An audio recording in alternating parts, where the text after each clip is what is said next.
प्रमाण में है। वकील साहब, प्रदीप भैया, तू वकालत करता है, तुझे झूठ साची बोलनी ही पड़ती है, लेकिन हे ज्ञानी तू इस वकालत को अपना धर्म मान के ये संतुष्ट मत हो जाना, मेरे तो वकील का धर्म है।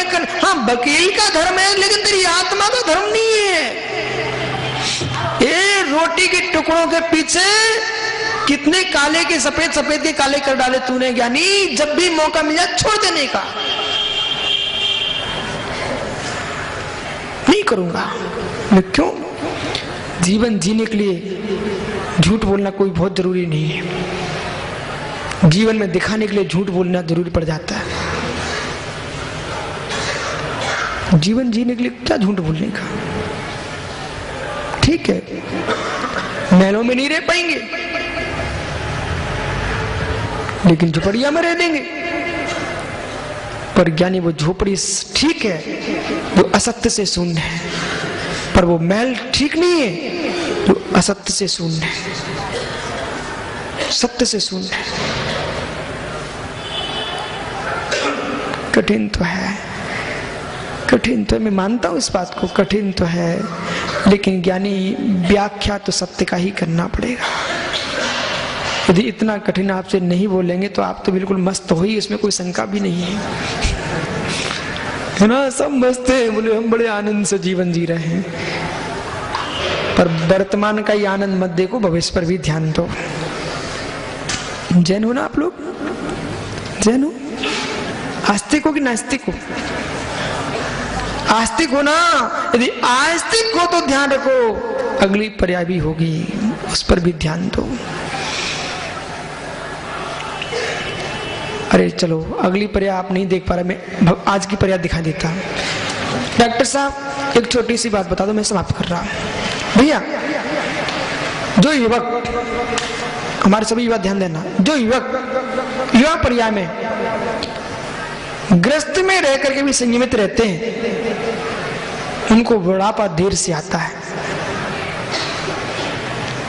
जो ग्रस्त में रह करके असंयमित रहते हैं, उनके गाल जल्दी पचक जाते हैं।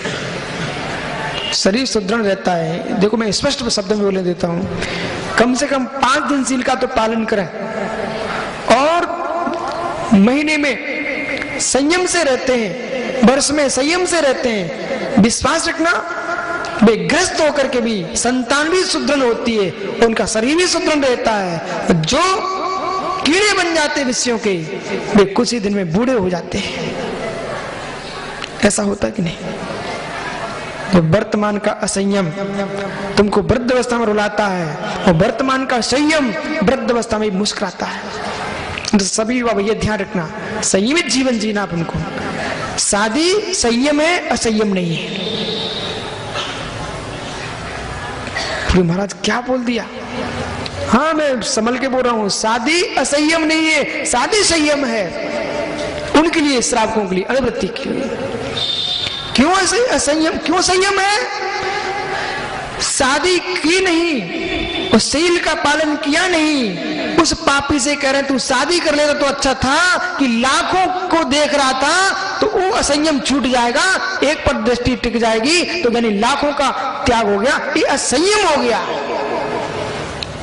वो अग्नि संयम, इसलिए इसको देश व्रत कहा जाता है, अनुव्रत कहा जाता है।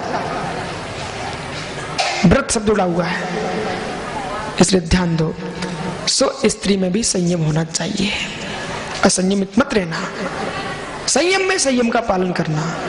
तो जब वर्तमान की पर्याय में संयमित रहता है, तो वर्तमान की वृद्ध अवस्था सुदृढ़ रहती है, तो वर्तमान की पूरी पर्याय में संयमित रहेगा, तो भविष्य की दूसरी पर्याय पे तेरी सुदृढ़ होगी। बेचारे कैसे कैसे सोचते रहते होंगे।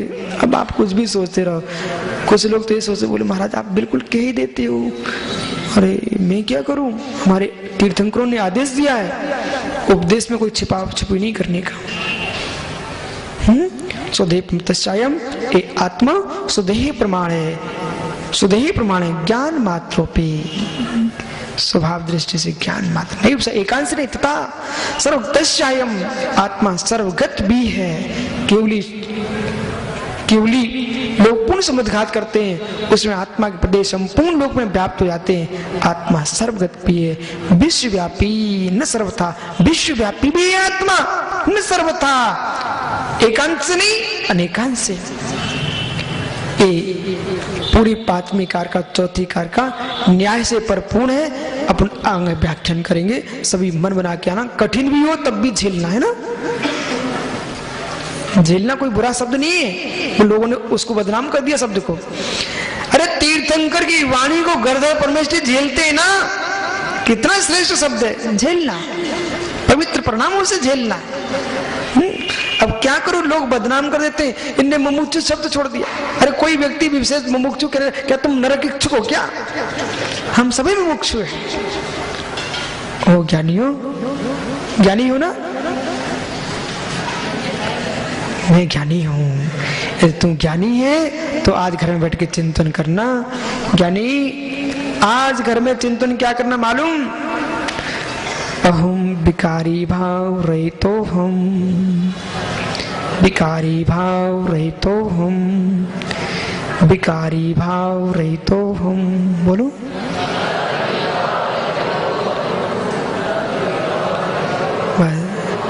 जब कोई गुस्सा करे तो क्या बोलोगे क्लास? विकारी भाव रहितो हम, अविकारी स्वरूपो हम, अविकारी स्वरूपो हम। बहुत अच्छा।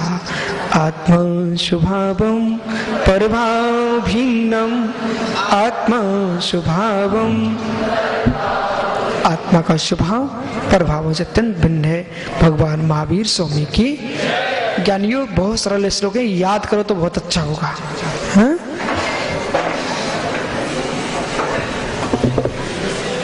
उसके करता नहीं हो आप, मेरे संसार के करता नहीं हो। मेरा अणु अणु स्वतंत्र है, परमाणु परमाणु स्वतंत्र है, मेरी आत्मा त्रिकाल ध्रुव स्वतंत्र है, मैं स्वतंत्र हूं। बोलो, मैं स्वतंत्र हूं। वो सेठी बेचारा घर में पकड़े बैठे हुए कह रहा है मैं स्वतंत्र हूं, वो फिर भी अभी घर जाएगा। ज्ञानी मैं स्वतंत्र हूं, स्वतंत्र तो कहां जाएगा अब?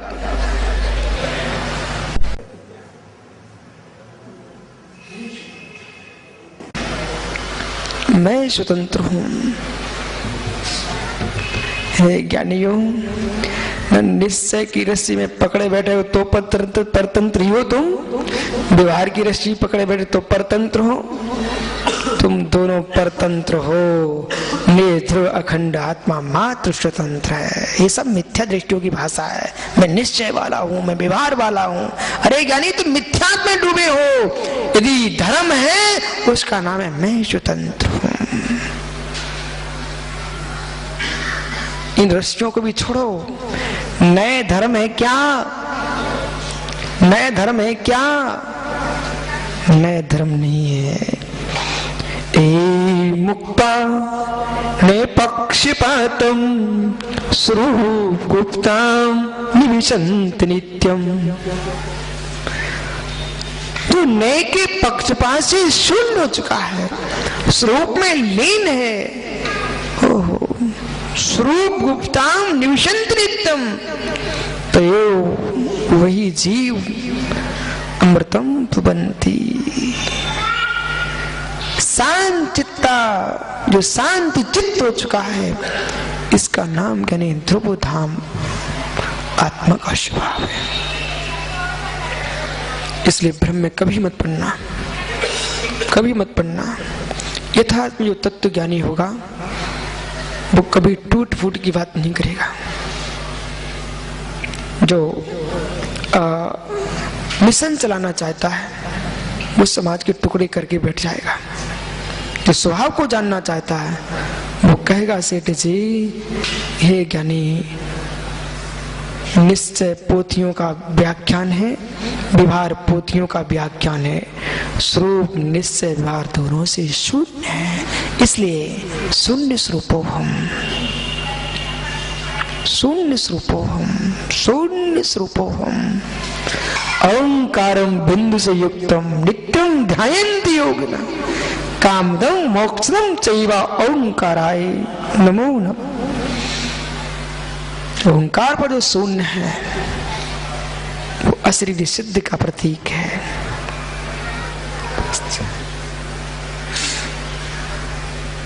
देखो क्या शून्य का आनंद ले रहे हैं आप।